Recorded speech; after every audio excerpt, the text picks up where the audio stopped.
उसके बाद वैट हो गया, एसटी हो गया, जीएसटी हो गया। ठीक है, ये सब क्या चीज है, ये सब तुम्हारा टैक्स है, टैक्स। देखो पिछले दिन हम लोग बट्टा, वैट, एसटी, जीएसटी, ये सब जो टैक्स है, इस सब नाम से टैक्स था, इस सब चीज पर हम लोग चर्चा किए थे। थोड़ा सा अभी मैं फिर एक बार याद दिला देता हूँ, है ना, फटाफट। फिर हम लोग एक्सरसाइज स्टार्ट कर देंगे। ठीक है, तो बट्टा, बट्टा हम लोग समझते डिस्काउंट, जैसे कि हालांकि बट्टा के साथ साथ हम लोग और क्या पढ़े थे, अंकित अंकित मूल्य पढ़े थे, जिसको हम चिन्हित मूल्य करके बताए थे, लेकिन अंकित मूल्य असल में किताब में लिखा आता है ना, अंकित मूल्य, अंकित मूल्य। हालांकि हम लिखाए थे चिन्हित मूल्य, तो दोनों एक ही बात है। इंग्लिश में याद रखो marked price, marked price, marked price, यानी कि शॉर्ट में एमपी बोलेंगे एक तरह, एमपी या एमआरपी, एमपी बुक में ज्यादातर एमपी यूज करते हैं, तो ठीक है। तो देखो उतारा हुआ है, अब खाली खाली देखो ना, कॉन्सेप्ट खाली समझ जाओ तरीके से, बस हम लोग उसी उसी तरीके से हम लोग को याद मतलब यूज करना है चैप्टर सॉल्व करने में। चलो बात नहीं, तो मान लेते हैं कि मार्क प्राइस जो था, यानी कि चिन्हित मूल्य जो था, ध्यान दो, चिन्हित मूल्य जो था मान लेते हैं 800 रुपया था, यानी कि कोई चीज खरीदने गए, उसमें प्रिंट किया हुआ दाम जो हमें दिख रहा है, जो पहली नजर में जो दाम दिख रहा है, वो हमारा 800 रुपया था, उसमें दिख रहा था। अब उसमें बट्टा, जिसको हम लोग डिस्काउंट कहते हैं शॉर्ट में, मैं डी लिख देता हूँ तुम लोग समझ जाओ। डिस्काउंट जो है उसमें अब रुपया में भी दे सकता है, प्रतिशत में भी दे सकता है। मैं प्रतिशत में ले लेता हूँ कि 20% जो है वो डिस्काउंट है उसमें, 20% छूट। तो कितना में उस सेलिंग प्राइस क्या होगा, यानी वो फाइनली वो बेचेगा कितना में वो हमारे पास, समझे। तो हम लोग क्या करते थे, इसका सॉल्यूशन इस तरह से करते थे कि सेलिंग प्राइस जो है 800 रुपया में से 20% माइनस करते थे, लेकिन प्रतिशत माइनस कैसे होता है वो हम लोग सीखे थे। सिर्फ 20% लिखने से काम नहीं चलेगा, हमें कहना पड़ेगा कि 800 का 20%, ऐसे करके क्लियर करते हुए बोलना पड़ेगा, ये 20% किस नंबर का, उसी नंबर का। तो यहाँ पर बाजप्ता लिखना पड़ेगा 800 का 20%, ऐसे करके। तो 800 में से उसी नंबर का 20% घटाना है, तो 800 माइनस 800 गुना 20/100, एक जीरो यहाँ में 2 जीरो से खत्म हुआ, तो 800 में से फाइनली क्या माइनस होगा, 80 तो 160 रुपया माइनस होगा। तो 10, जीरो में जीरो का जीरो, 10 में से 6 गया 4, और ये 7 में 1 गया 640 रुपया में बिकेगा वो सामान।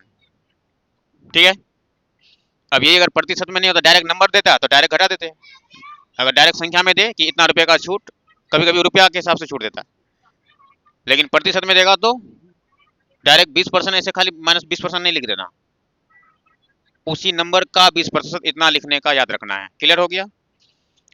और टैक्स वाला सब भी सवाल हम लोग पढ़े थे, जैसे टैक्स वाला, चाहे टैक्स कोई भी टैक्स हो, है ना, ये सब टैक्स जो है, जो सामान बनाता है उसमें सरकार अपने द्वारा टैक्स उसमें लगाया जाता है, अलग अलग उसका क्राइटेरिया होता है ना।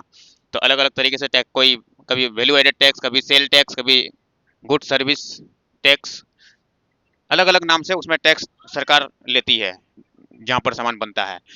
इसमें क्वेश्चन किस तरह से होगा कि कभी कभी बोल सकता है कि सामान जब बन के जब तैयार हुआ, तो उस समय जो सामान का प्राइस था, सामान का जो प्राइस था, मान लेते हैं, यानी कि सामान बनने के बाद वो अपनी तरफ से जो प्राइस रखा, जिसने बनाया, है ना, प्राइस हो सकता है कि बोल दे कि 400 रुपया प्राइस था, लेकिन उधर सरकार उसमें टैक्स को लेके कंडीशन लगा के रखा है कि उसमें सेल टैक्स देना पड़ेगा 10%। तो अब तो वो 400 में तो बेचेगा नहीं, यानी कि उसका फाइनली 400 में बिकना चाहिए, सरकार को टैक्स देने के बाद टैक्स भी कवर होना चाहिए, तो वो फिर क्या करेगा, तो वो बेचेगा इतना में, यानी कि वो सेलिंग प्राइस जो उसका होगा वो बेचेगा कितना में, इसी में उसी का 10% जुड़ेगा। ठीक है, तो 400 में से 400 का 10% जोड़ना पड़ेगा। अब वहाँ सवाल पढ़ के देखना पूरी तरह से, कहानी में सवाल में लिखा रहेगा कि ये जो दाम है टैक्स मिला के दाम है कि बिना टैक्स का दाम है कि नहीं। अगर बोलेगा कि बिना टैक्स का, सामान बनने के बाद जो दाम है कंपनी द्वारा बनाएगा, तो वो सवाल में पूरी तरह से लिखा रहेगा। अभी मैं ये मान के चल रहा हूँ कि टैक्स अभी नहीं मिला हुआ, बिना टैक्स का ये दाम है, तो टैक्स मिला के कितना दाम होगा। तो 400 प्लस यहाँ 10%, यहाँ पर कैसे होगा, 400 का मैंने गुना और 10% बने यहाँ नीचे 100, तो 0 0 खत्म, तो 440 रुपया हमारा। 400 प्लस 400 का 10%, खाली 400 प्लस 400 नहीं, इसको पूरा सेट में सोचो, खाली 400 सोचने इसलिए कंफ्यूज होगा। 400 में 400 का 10% हम जोड़ रहे हैं, ऐसे कहने का मतलब है।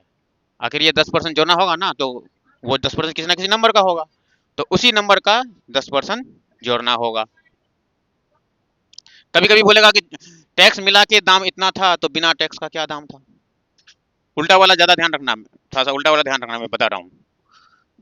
किसमें टैक्स मिला के दाम बता कर बोलेगा टैक्स बिना टैक्स का क्या दाम था, अगर उल्टा पूछ दिया सवाल, कभी कहेगा कि टैक्स टैक्स मिलाकर जो प्राइस है, प्राइस और उसमें उसमें टैक्स भी शामिल है, कोई भी जीएसटी वैट या कुछ भी है ना, उसमें टैक्स मिला करके जो दाम है, मान लेते हैं कि 2000 रुपया दाम है, तो बिना टैक्स का प्राइस क्या होगा, प्राइस बिना टैक्स का क्या होगा। टैक्स मिला के अगर प्राइस इतना, तो बिना टैक्स का, यानी कि टैक्स उसमें है ही नहीं, तो टैक्स छोड़ के कितना प्राइस होगा ये हमें, हाँ टैक्स फिर लेकिन उस बताना भी पड़ेगा कि कितना % टैक्स मिला हुआ है।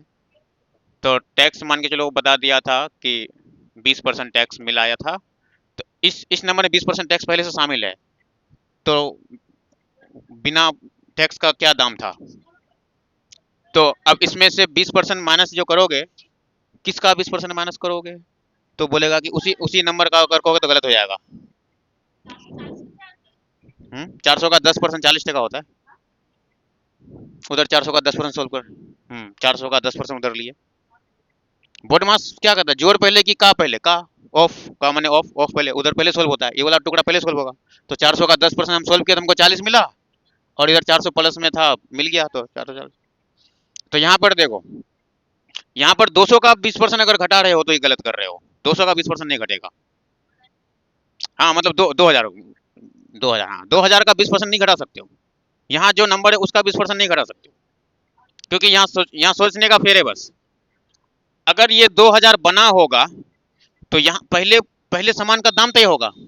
सामान, तुम लोग अच्छे से ध्यान दे सुनो, बातों में भटक जा रहे हो, कुछ समझ नहीं पा रहे हो। यहाँ पर टैक्स मिला के दाम देगा और बिना टैक्स का दाम पूछेगा, तो ये मत सोचना कि 20% टैक्स मिला के है तो 20% इसमें से माइनस कर दिए, तो 20% माइनस करना होगा, लेकिन उसी नंबर का 20% माइनस करो, यही सबसे बड़ा गलती है। क्योंकि जिस नंबर का 20% उसमें मिलाया गया होगा, उस नंबर का ना 20% घटाओगे। 2000 का 20% उसमें जोड़ा है क्या, सामान बन के तैयार हुआ, कंपनी का अपना खर्चा लगा, तो जितना खर्चा लगा उसी खर्चा का 20% जोड़ा होगा, वो अपने खर्चे का 20% जोड़ के ना ये दाम बना होगा। शुरू शुरू में जब सामान बन के तैयार हुआ, तो हो सकता है कि कोई ना कोई कीमत उसका कंपनी का लगा होगा, वही दाम तो पूछा है कि क्या लगा होगा, और उसी दाम का 20% जोड़ा जोड़ा है, ये 20% उसी नंबर का जोड़ा है, तब जाके 2000 हुआ है। तो हम जब घटाने का, जब मेरा बारी होगा, सवाल जब उल्टा करके पूछेगा, तो हम घटाएंगे भी उसी नंबर, नहीं उसी नंबर का 20% जिस नंबर का वो जोड़ा था। कंपनी अपना दिमाग से जिस रुपए का 20% जोड़ा था, हमें भी 20% उसी नंबर का घटाना होगा जिस नंबर का 20% को वो जोड़ा था। फिल कर पा रहे हो ना। हाँ लेकिन 2000 का 20% नहीं घटाना पड़ेगा, जितना का वो 20% जोड़ा था, तो एक्स मान के चलना पड़ेगा। हम हम मानेंगे कि बिना प्राइस का जब दाम था ना, जब बिना प्राइस का जो दाम था वो ₹X था, तो यहाँ पर प्रश्नानुसार करके जब बनाएंगे, अभी तो मैं इंग्लिश इंग्लिश लेटर लिख के बना देता हूँ। प्रश्नानुसार जब हम कहेंगे, तो ₹X में उसका सामान तैयार हुआ, और उसमें उसी नंबर का 20% जोड़ा होगा, वो X का 20%, तब जाकर के 2000 बना होगा। ऐसे करके पहले एक इक्वेशन लिखना होता है, अब इसी में से जो x निकल जाए तब जाके आंसर हो जाएगा, x जो निकला वही।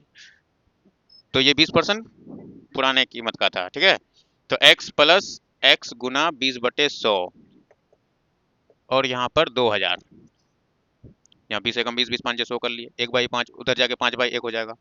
या अभी उधर नहीं भेजेंगे, अभी क्या करो यहाँ पर सोल्व करो पहले, x एकम x/5 यहाँ बन गया और यहाँ 2000 बन गया, ठीक है। थोड़ा सा इसको मिटा देते हैं, यहाँ बना लेते हैं, यहाँ एलसीएम चलेगा क्या?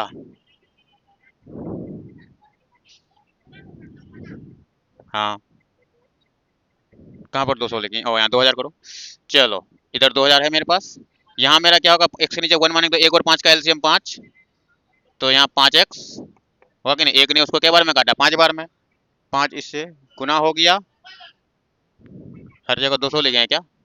चलो अब 5 ने इसको काटा एक बार में, एक इससे गुना होगा 1x, तो 5 और 1 6x हो गया, ये 5 दूसरी तरफ गुना मतलब भेज देंगे तो गुना हो जाएगा, 2000 गुना 5, तो x बराबर 2 पंचे 10, 10,000 हो गया और बाय में ये 6 चला जाएगा, थोड़ा सा काट लेंगे, 2 तिया 2 पंचे यानी कि 5000 यहाँ आ गया, तो x का वैल्यू 5000 बाई 3, इसको मिक्स फ्रैक्शन में ले लेना चाहिए क्योंकि यहाँ कटने वाला नंबर है नहीं, 3 का पहरा हम 5 के लिए पढ़े 2 बार, यहाँ 3 नहीं 2 बार तो नहीं, एक बार, 3 एकम 3, यहाँ 2 बज गया, 20 3 छके 18, फिर से 20 3 छके 18, फिर से 20 3 छके 18 और यहाँ 2 बज गया, तो यहाँ 2 ऊपर उठा दिए और 3 नीचे कर दिए, तो 1666 रुपया शुरू में था, 1666 रुपया और कुछ पैसा कुछ पॉइंट में, है ना।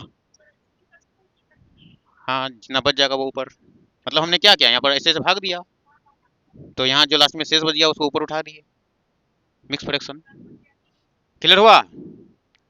तो यही उल्टा सवाल में हम लोग गलती कर देते हैं कि उसी नंबर में से 20% घटाने लग जाते हैं, आखिर टैक्स जोड़ा होगा कंपनी वालों ने तो अपने पूंजी का उतना परसेंट जोड़ा होगा ना, तो ये उसका पूंजी थोड़ी था, ये तो टैक्स मिला के दाम तय हुआ, उसका पूंजी कुछ और था, उसका पूंजी हमें फाइन करने बोला गया है। हम्म। हाँ